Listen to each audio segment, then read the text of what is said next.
yatangaje ko Benjamin adafite ari doubtful ko Panama ku munsi w'ejo. Umugenzi we uyu munsi niwe wakoze press conference ibya Chelsea twanabigarutseyo ku munsi w'ejo press conference yabo confirmed Manchester United imaze kwemeza Karike. Ubwo ni breaking. Ubu noneho ntago bikiri ngo aravuga oya. Birarangiye abaye umutoza wa Manchester United imaze kuyipostinga ubwayo ibyizo irabyo officialije agaragaye kandi Carrington yiriweyo nyine ubu niko amafoto bafoto yose ubu nibwo agiye hanze ibyo guhisha byo buriya official ubu nibwo babyemeye abaye umukozi wabo yiriweyo ahubwo yageze yiriwe mu kazi ari igihe usanga abakozi ba communication baba bari London ntago bundi ibiro by'London kuko na Premier League ubu ngubu nibwo imwemeje kuko imaze ko nitangaza na Rwanda Premier League amakuru dukesha imfura yacu Jarike nuko batandukanye n'umutoza Adera Murusha ikipe y'igihugu ariko ntabwo Rwanda Premier League ntabwo Rwanda Premier League ni ikipe y'igihugu y'u Rwanda ntabwo ntabwo ari Rwanda Premier League oya ni ntuza national team ikipe y'igihugu y'u Rwanda nayo imaze umwanya kuri Ferwafa nayo babyemeje ko batandukanye na Adera Murusha umutoza ikipe y'igihugu y'u Rwanda Amavubi. Benjamin Sabiye Sening Innocent kuri agenti we musabira iki akazi muri national team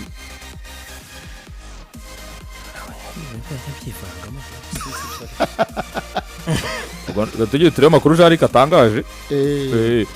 nimba Adera azaba atagitoza u Rwanda muri campaign yaravuze ko azatugera mu gikombe cyera cya Afrika cyabe na 27 Nikera ubyemeye ko twari kujya icyabe na 27 yari yemeje ko azajyayo Adela Murusha imbumbe yangahe siko atayivuze yajyanye se ajyanye nka ya murimo ariko mwabonye Sorkambo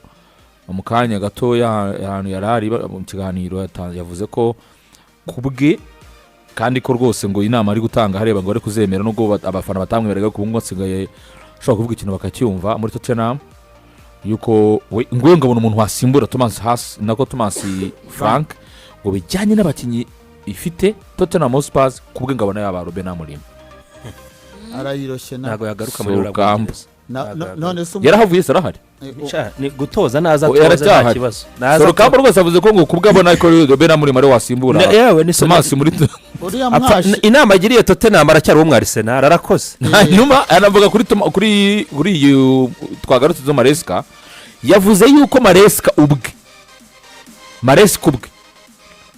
yari amaze kubona akazi ahandi ari impamvu yakoze nabi mu Chelsea mwirukana. Okay. Kuri turi kuri Arsenal yamaze kuba itangaza ku munsi w'ejo yuko Pele Saka ya stepping down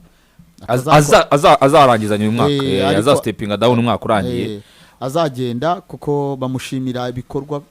kuva 2018 Arsenal cyera ko yarakoze ari umuyobozi wa academy ari umutoza w'abatoza muri za academy zose yari manager wa academy Arsenal academy bakavuga ko rero ubwo ni hard Pele Saka umuyobozi end yatangaje ko Pele Saka basezeye ababwira ko afite ahandi hantu cyangwa se ibindi bijyanye n'ibyo yakoraga agiye kujyamo bagatekereza ko ibinyamakuru bikavuga ko ashobora kuba umutoza iwabo mu Budage hari ikipe zo mu cyiciro cya mbere ashobora kujya gutoza abona yisubira mu rugo disi ikipe yegemeze nabi so bakanavuga ko Mikel Arteta we yamusezeye yavuga ko ari umuntu babanye ari umukinyi ari umuntu bahuzaga cyane mu bitekerezo bitewe n'abakinyi batoya yamuhaga Mikel Arteta yemeje ko Benjamin ntabwo ahari Ricardo Carafiori ntabwo ahari Piero Incapi ku munsi w'ejo yavuze ko bafite ibyumweru bakiri hanze yavuze ko Muskera nawe ngo ashobora kuba ari igihe cy'iminsi kuri Saliba yavuze ko ari doubtful we na Leandro Trossard ko batanagaragaye mu mukino wa FA Cup yavuze ko bafite ibibazo ariko yavuze ko bari doubtful biterwa n'imyitozo baza gukora ku mugoroba ndumva ari ibyo bobindi yavuze ko Kayavet ubu ari ku rwego rwo gukina iminota 20 cyangwa 30 kuko yari yakinye 20 yarakinye 20 muri FA Cup ubwo n'ibyo ngibyo yavuze ko agiye gufesinga umutoza mwiza ukiri muto nawe ufite ibitekerezo byiza Liam Lozeniol avuga ko amuzi akiri umukinyi ubwo ni ugutegereza tukazareba ku munsi w'ejo match yabo azaba ari match nziza na Manchester United nayo umuntu w'indani yavuze yuko ngo buriya ntago yashaka kwirukana Ruben Amorim muri sezo hagati ariko ngo Ruben Amorim yaforoshe kwirukana cyane. Jude Bellingham rero ntabwo yaririye kuri story yavuze ngo muri make mbishize mu kinyarwanda kiyubashye yavuze ngo rwari urugendo rw'umwanda kubana na Alonso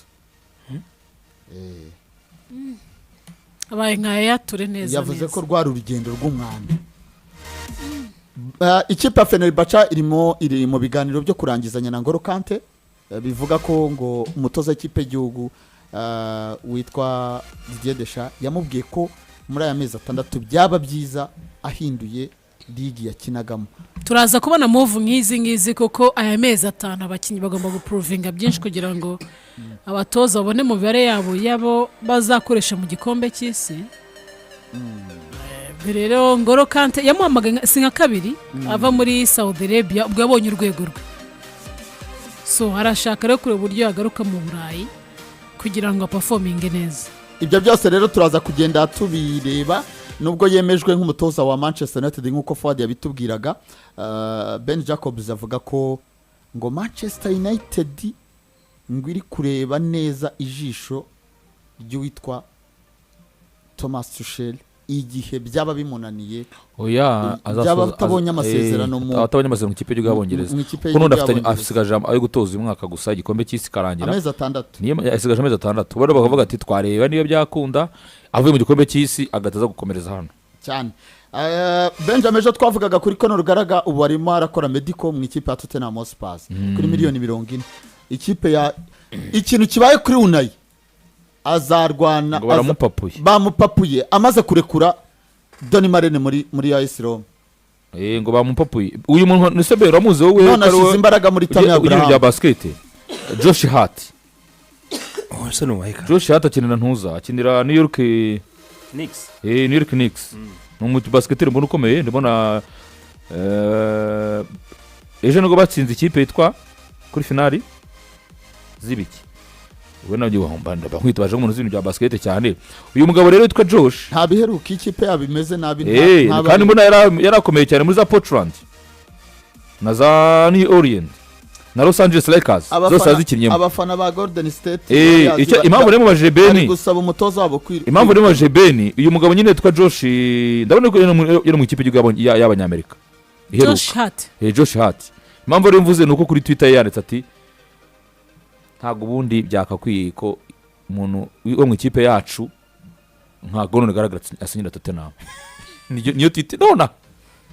ati birakubu n'umufaranga wa Chelsea cyane ukomeye ayisandika ati ko garagara kweli Tottenham Hotspur. Okay, reka tugende ubwo twumve isi mu yindi mikino. Ikindi nababwira nuko uwitwa Tino Livramento bamuhaye ibyumweru 8 kwera bakavuga ko uyu mwana nawe akabije mu bijyanye n'imvune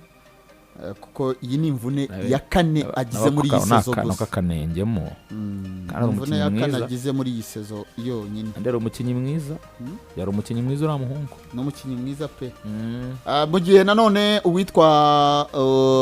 Magehi bivuga ko ikipe ya Bayern Dominique iza gushyiraho miliyoni 40. Inama irangirira mu kanya ndabona ababuroga bandika ko ngo mukanye ngo inama ya Rose niyo rungu ba successful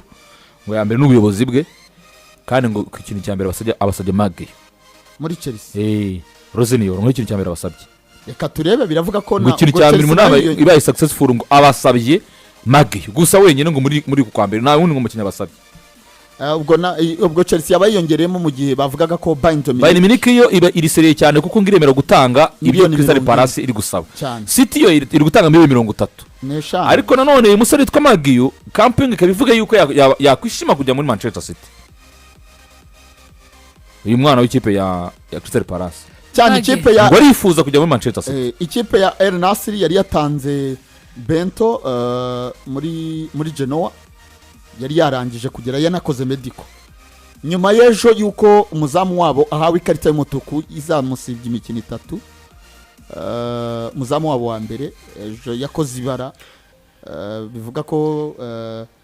batanishimiye imyitware nyuma yo kujya gukura umupira mu rushundura bamuteye penalty akubita umuntu asubiza akaboko inyuma mukubita urushyi mu maso bamuha ikarita y'umutuku direct usifuzi w'umufaransa bita Letexien bahise babwira uwitwa Bento wari uwa kabiri baramubwira ati ibintu bya Roni mbere yuko bakwerekana bagomba Genoa yagombaga kumwerekana uyu munsi bamubwira ati fata indege ugaruke hano ukina imikino 3 mbere yuko umuzamu wacu agaruka. So ngibyo ngukoreka mbashimire ubwo reka twumvise mu yindi mikino mukanya ni Manchester City na Newcastle live hano.